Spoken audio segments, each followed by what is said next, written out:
السلام عليكم ورحمة الله وبركاته. قبل ما نبدأ الكلام نسمي بالرحمن. بسم الله الرحمن الرحيم. النهارده ان شاء الله قررنا نعمل مع بعض جاتو بيتي، هنعمله مع بعض في البيت مش هنشتريه من بره، وان شاء الله لما تجربيه مش هتشتري ابدا جاتو من بره. يلا بينا نشوف الخطوات وهنبدأ مع بعض ازاي. قبل اي حاجه انا مسخنه الفرن بتاعتي على درجه حراره 180 درجه، وحاطه تحت خالص على الفرن من تحت على الصاجه قالب كبير فيه ميه فيه سنه خل. خلاص كده دي هنركنها خالص على جنب. هنشوف هنعمل ايه مع بعض. معايا بسم الله الرحمن الرحيم الخلاط بتاعي ناشف خالص ونضيف. هقول لكم الاول المكونات اللي معايا كوب وربع سكر ماشي، ومعايا كوبايه ونص من اللبن، ومعايا مج زيت، ومعايا 5 معالق كاكاو خام مفهوش سكر خالص، ومعايا عارفين الكيكه الهوز الجميله دي 2. لو ما لقيتي الكبيره هاتي منها 2، من الصغيره هتجيبي منها 3. يلا بينا نشوف هنعمل ايه مع بعض. معايا الخلاط بتاعي اهم حاجه يكون نضيف يعني ويكون ناشف جدا. هنزل بسم الله الرحمن الرحيم باول حاجه باللبن،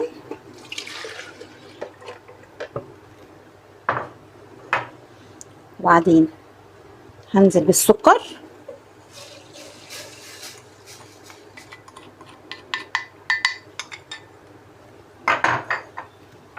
وبعدين هنزل بالكاكاو بسم الله الرحمن الرحيم اهو،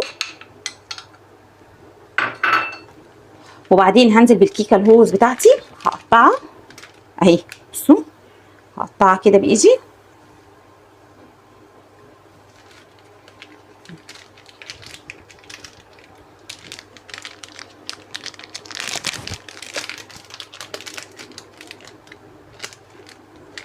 هحطهم على الخلاط، هديهم ضربه جامده، وانا بضرب فيهم هفتح الخلاط من فوق. عارفين غطا الخلاط من فوق هفتحه، وهيبقى معايا مج الزيت بتاعي. هنزل بالزيت من فوق سنه سنه، هضربهم ضربه جامده جدا وهرجع اوريه لكم.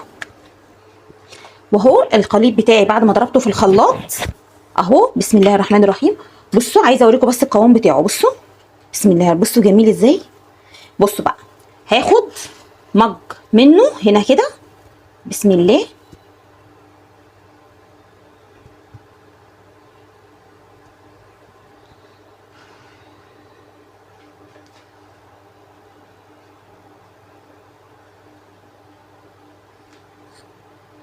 كفايه كده.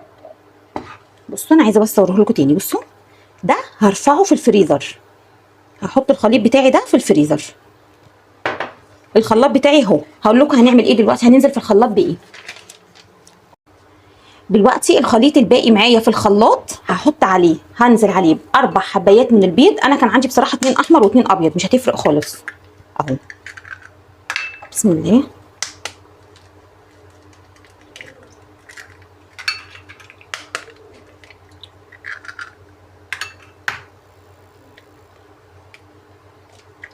ماشي.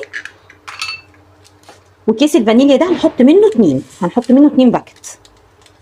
خلاص اهو. هضربهم جامد جدا جدا جدا في الخلاط وهقول لك هنعمل ايه. ودلوقتي انا معايا بالظبط 3 كوبايات ونص من الدقيق، وحاطه بوله واهو المنخل بتاعي، وهبدا اسمي بالله وانخلهم. ويا جماعه اهم حاجه في نجاح الكيكه او اي حاجه بتعمليها، يعني اي معجنات زي تشبه الكيكه الجاتوه التورته، انك تنخلي الدقيق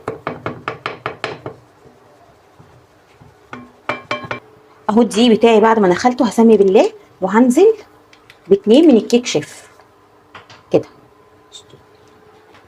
ودلوقتي هنزل برشه بسيطه من الملح،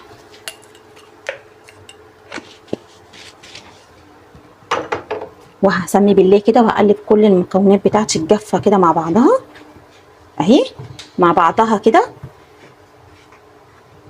كده حلو. خلاص وهعمل ايه بقى دلوقتي. اهو الخليط بتاعي بعد ما ضربته في الخلاط بسم الله الرحمن الرحيم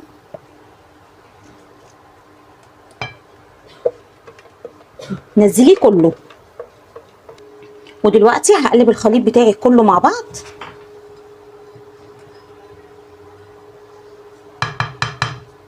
بصوا بقى هتضيفي عليه ايه؟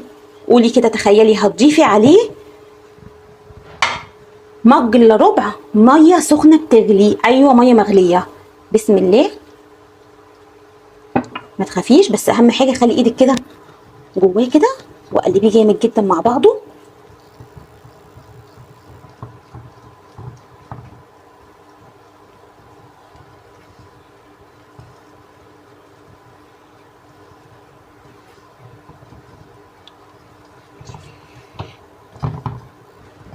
وتربيها كده حلو جامد. بصي، تتاكدي ان مفيش خالص اي تكتلات من الدقيق او اي حاجه على جنب. لا بصي، اضربيها كده على قد ما تقدري. ده كله واحنا فاتحين الفرن على درجه حراره 180، وزي ما قلت لكم حاطه صينيه ميه تحت. هعمل ايه؟ هجيب الصينيه بتاعتي. انا هستخدم النهارده قالب الومنيوم عشان ده ايه الكبير. هعمل ايه؟ وهدهن القالب بتاعي كله زيت من الجوانب عشان ايه الكيكه بتاعتي ان شاء الله ما تلزقش وتطلع جميله. اتاكدي ايه ان الزيت وصل في كل حته. خلاص اهو، خلاص كده. بسم الله. هجيب الخليط بتاعي هنا مكونات اسمي كده بالرحمن. بسم الله الرحمن الرحيم.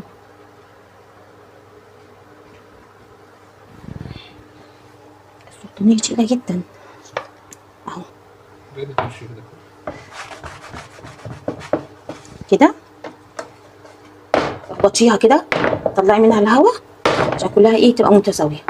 ودلوقتي هحطها في الفرن. هتقعد في الفرن بالظبط حوالي 45 دقيقه ان شاء الله، واول ما نطلعها هنشوفها مع بعض. بس هنحطها وهنجهز مع بعض الطبقه اللي احنا هنعملها فيها.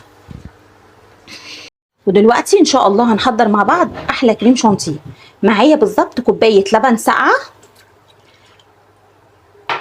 ومعايا نص كوبايه سكر هنزلهم كده، ومعايا كوبايه كريم شانتيه خام من غير سكر خالص. يلا بينا نضرب الاول مع بعض اللبن والسكر. ودلوقتي هنزل بالكريم شانتيه بتاعي اهو. بسم الله.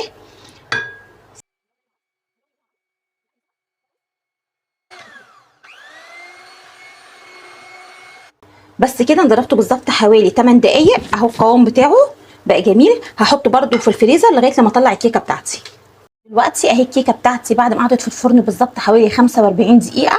انا اختبرتها. بتختبريها ازاي؟ بتجيبي سكينه تكون ناشفه خالص تدخليها وهي في الفرن وتطلعيها. السكينه طلعت ناشفه ما فيهاش اي حاجه، تعرفي ان الكيكه بتاعتك كده خلاص استوت. اهي الكيكه بتاعتي طلعت. هعمل ايه؟ هجيب شوكه واخرمها كده.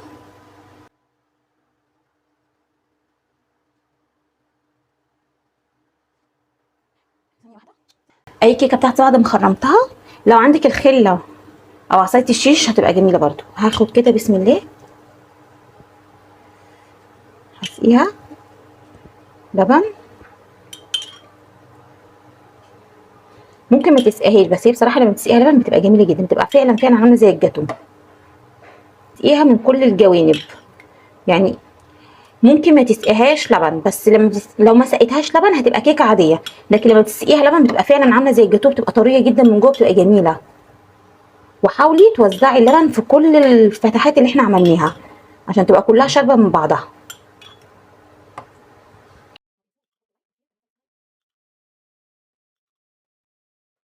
وما تنسوش تدوسوا لايك وشير، تعملوا سبسكرايب.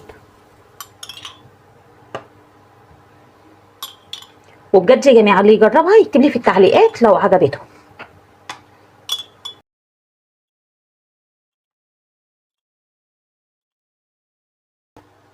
ودلوقتي بعد ما سقيتها اللبن اهو هعمل كده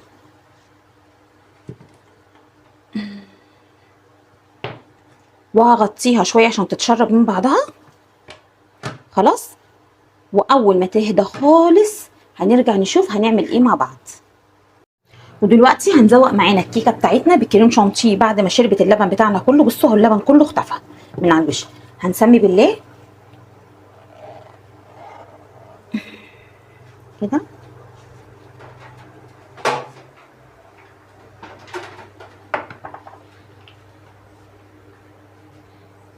وهي اول طبقه اللي هي الكريم شانتيه حطيتها.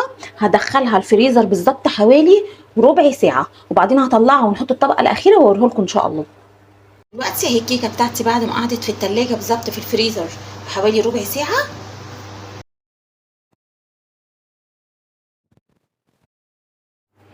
وهي صينيه الكيكه بتاعتي بعد ما خدت طبعا اول طبقه زي ما شفناها بالكريم شانتيه وطبقه الكاكاو اهي، يا رب تكونوا شايفينها واضحه.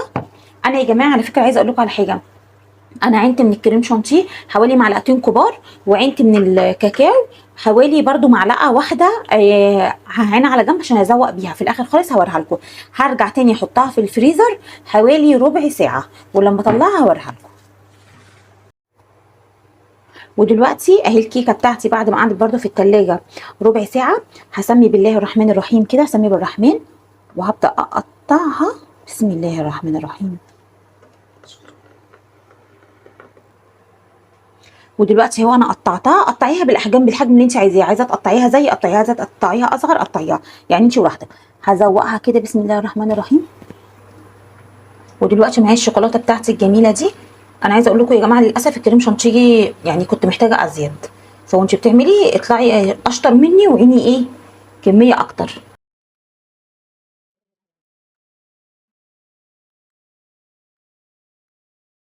اهو الجاتوه بتاعي بعد ما زوقته، عايزه اقول لكم والله شكله جميل جدا.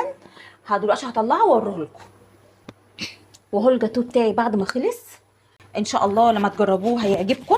هو يا جماعه يعني ايه شبه الجاتوه، هو جاتوه بيتي يعني. هو بصوا بسم الله الرحمن الرحيم، يعني الصينيه بالظبط عملت والله حوالي 20 قطعه، ومش مكلف زي ما هنشتريها طبعا من بره. فان شاء الله تجربوه يعجبكم. والسلام عليكم ورحمه الله وبركاته.